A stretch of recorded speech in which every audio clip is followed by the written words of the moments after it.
Hai semua, bismillahirrahmanirrahim. Assalamualaikum warahmatullahi wabarakatuh.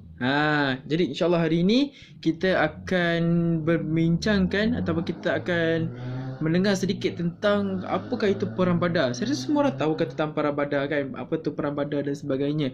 Cuma hari ini kita akan go on into detail. Alright, so Perang Badar ni adalah antara perang yang paling signifikan di dalam tamarun Islam. Betul tak? Sebab apa? Sebab Perang Badar ni lah di mana kisah tentang 313 orang melawan 1,000 orang tentera Quraisy, 313 orang tentera Islam melawan 1,000 orang Quraisy. Jadi kita nak cerita pasal kronologi je lah. Okey, jadi pertama sekali bagaimana sekali perang Badar ini boleh terjadi. Jadi kalau kita dapat baca kat sini adalah perang Badar ni adalah tentang bagaimana orang-orang selepasnya berlakunya hijrah Nabi Muhammad sallallahu alaihi wasallam dengan para sahabat ke Madinah. Orang Mekah dapat tahu bahawa Rasulullah berhijrah kan. Jadi dan mereka juga telah bercadang untuk menyerang Madinah. Mereka telah bercadang untuk menyerang Madinah, mengumpulkan kuasa tentera mereka untuk menyerang Madinah bagi mendapatkan Rasulullah sallallahu alaihi wasallam.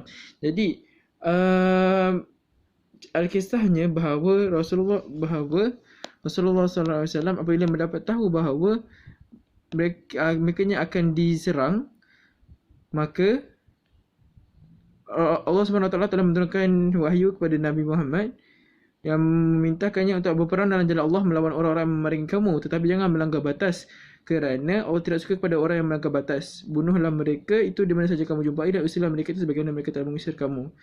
Tetapi ingat pula bahawa fitnah adalah lebih berbahaya daripada pembunuhan. Tetapi janganlah kamu berperang di dalam Masjidil Haram kecuali kalau diperangannya kamu di sana. Jadi selama ini Rasulullah SAW hanya mundur dan berhijrah. Tapi kali ini Allah SWT perintahkan untuk mereka berperang. Baik. Jadi disebabkan perintah daripada Allah SWT, Rasulullah SAW telah menyusun tentera mengatur peperangan dengan lengkap lah. Jadi mula-mula ke dalam kota Mekah, Rasulullah utuskan beberapa orang perisik untuk merisik berapa ramai untuk mengerti rencana ataupun planning yang dilakukan oleh orang-orang musyrik ini untuk menyerang Madinah. Okey, seterusnya ialah jadi pada bulan Rejab tahun kedua Hijrah, Rasulullah SAW mengutuskan 12 orang muhajirin yang diketuai oleh Abdullah bin Jahasi untuk keluar kota Madinah. Di mana waktu itu memang amat runcing lah kan dia punya perasaan dia punya waktu dia.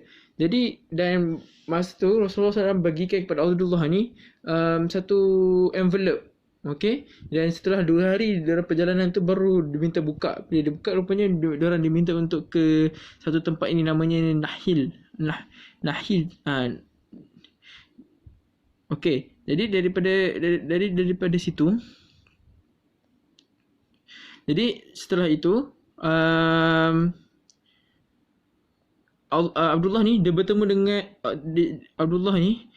dia bertemu dengan kafilah kecil orang Mekah yang dalam perjalanan pulang daripada Taif.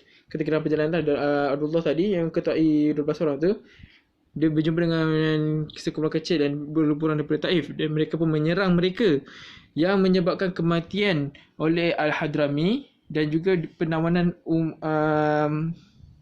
Umar bin Abdullah, Hakam bin Kasum, Uthman bin Abdullah, Hakam bin Kaisan, dan juga dirampas harta benda mereka.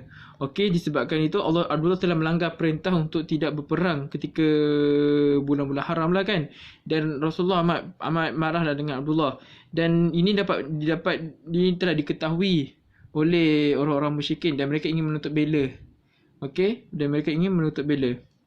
Jadi Nabi juga mendapat laporan bahawa kafilah bangsa Quraisy yang tadi tu dan amat besar terdiri daripada 1,000 ekor unta dengan segala muatannya datang untuk memberikan bantuan kepada untuk Mekah untuk menyerang. So kiranya diorang punya courier lah kan. Dan bila Rasulullah dapat tahu tu, Rasulullah pun nak menahan kafilah tu dan rampas harta barang dagangan untuk jadikan kekuatan perang mereka sendiri. Okey, maksudnya Nabi dan niat Nabi ni telah diketahui oleh Abu Sufyan, yang ketuai kafilah yang membawa 1,000 muatan tu. Dan apa yang dilakukan seterusnya adalah Abu Sufyan telah meminta bantuan daripada pihak Makkah sendiri untuk menghantarkan bantuan backup lah ketika Nabi nak menyerang tu. Biasalah kan nak minta backup. Dan seterusnya adalah mereka mengutuskan berapa banyak? mereka mengutuskan 1,000 dan mereka menguntungkan bantuan yang terdiri daripada 1,000 orang tentera. 100 orang di antaranya pasukan berkuda yang diketuai oleh Abu Jahal, dan 700 orang lainnya pasukan unta. Dan mereka yang Abu Sufyan punya tadi dibelokkan ke Badar lah, sebuah kawasan di kawasan sekitar Laut Merah. Okey. Dan seterusnya ialah apabila Abu Jahal tiba ke kafilah Abu Sufyan tu, Abu Sufyan kata dah balik lah kan. Tapi Abu Jahal ni berdegil, dia nak tunjuk yang kekuatan yang tentera musyrikin ni. Masakan pula pasukan Rasulullah hanya terdiri daripada 313 orang saja, dengan 2 orang je yang berkendaraan kuda. Jadi Rasulullah tu lepas dia dah tahu datangnya bantuan Quraisy, Rasulullah macam bersyarat dengan para sahabat kan.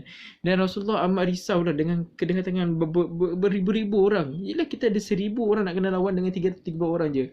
Tetapi disebabkan para sahabat yang teguh imannya datang daripada pihak Muhajirin, iaitu Miqdad bin Amru, dia berkata dekat sini, dia kata, teruskanlah apa yang diperintahkan Allah kepada engkau. Kamu tidak akan berkata seperti apa yang dikatakan, kami tidak akan berkata seperti apa yang dikatakan Bani Israel kepada Nabi Musa. Pergilah engkau beserta Tuhan engkau berperang.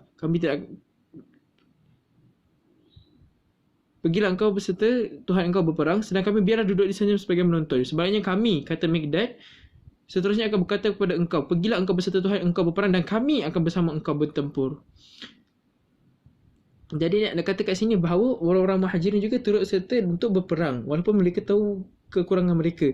Dan juga daripada pihak Muhajirin juga ada yang mengatakan, kami sudah beriman kepada engkau, kami sudah membenarkan akan engkau dan mengetahui bahawa apa yang engkau bawa kepada kami adalah hak. Kami sudah berjanji tak akan tunduk taat. Maka dengan ini Rasulullah amat bahagia kerana mendapat sokongan daripada kedua-dua belah pihak, daripada Muhajirin juga Ansar.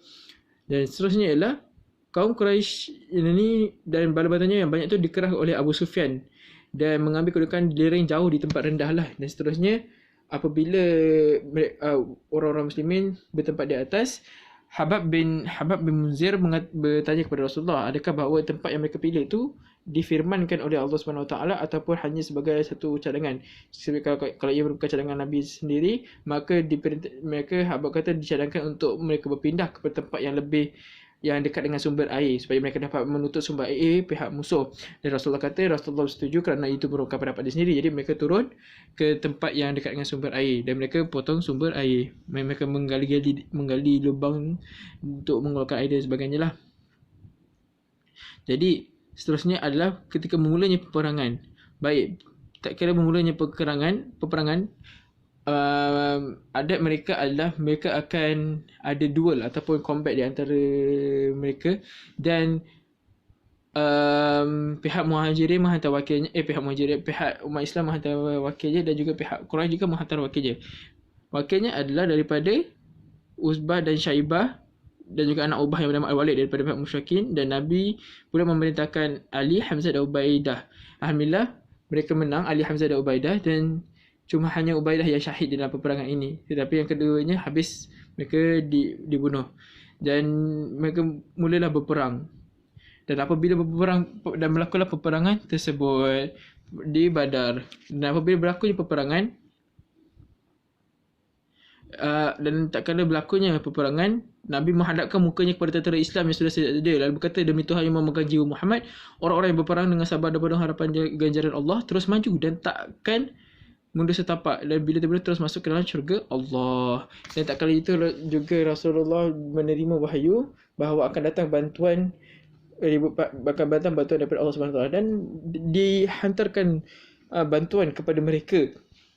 Yang kita tahu, sebagaimana yang kita tahulah, di tiap kali itu angin berhembus dengan kencangnya ke arah tempat musuh, dan padang pasir berterbangan berasap tabir amat tebal. Mata pedang mula berbunyi, dan kerana angin menghembus ke arah tentera musuh, hal itu sangatlah menguntungkan pihak umat Islam sendiri.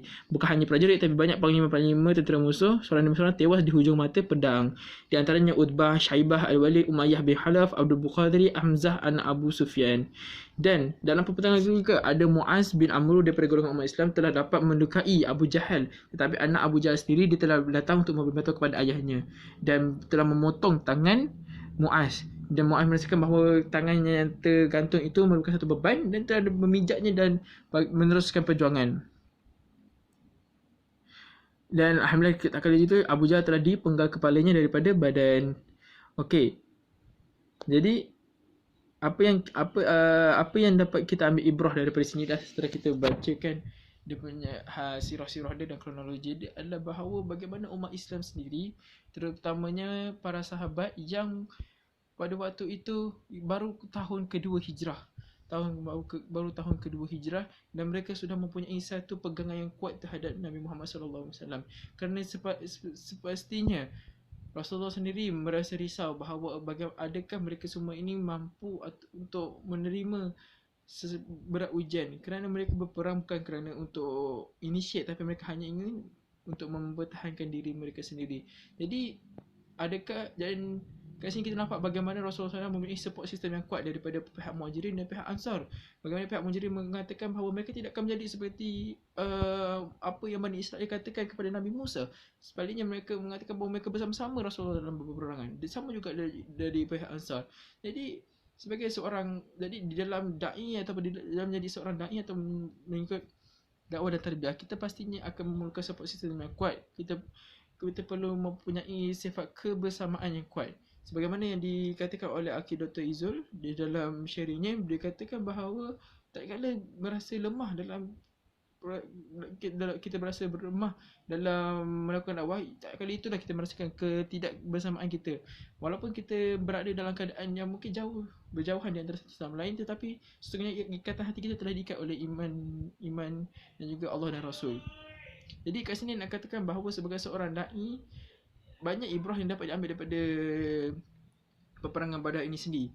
Dan sebagai umat Islam patutnya kita kena contohi pegangan yang dipegang oleh para sahabat. Walaupun ada setengah mereka yang baru setahun jagung agama Islam, tetapi sudah pun syahid di jalan Allah.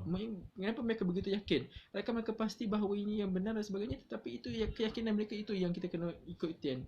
Okey, jadi melalui pegangan kepada Allah, agama Islam, mereka tidak takut untuk buat sebarang pengorbanan. Okey, mereka tidak takut dan mereka tahu bahawa pengorbanan mereka ini Allah SWT akan membalaskan, akan memberi balasan. Dan juga kita boleh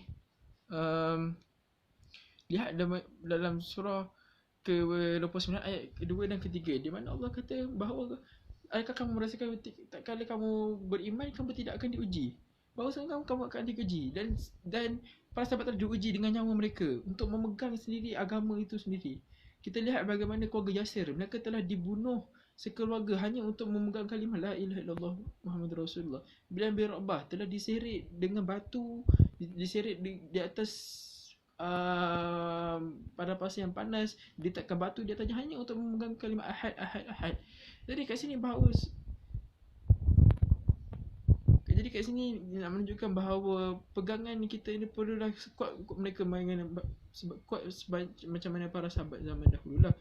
Jadi insyaAllah moga lepas ini kita dapat menambah kita punya keimanan dan ketakwaan, dan segalanya kita akan serahkan kembali kepada Allah Subhanahu Wa Taala. Wabillahi taufiq. Assalamualaikum warahmatullahi wabarakatuh.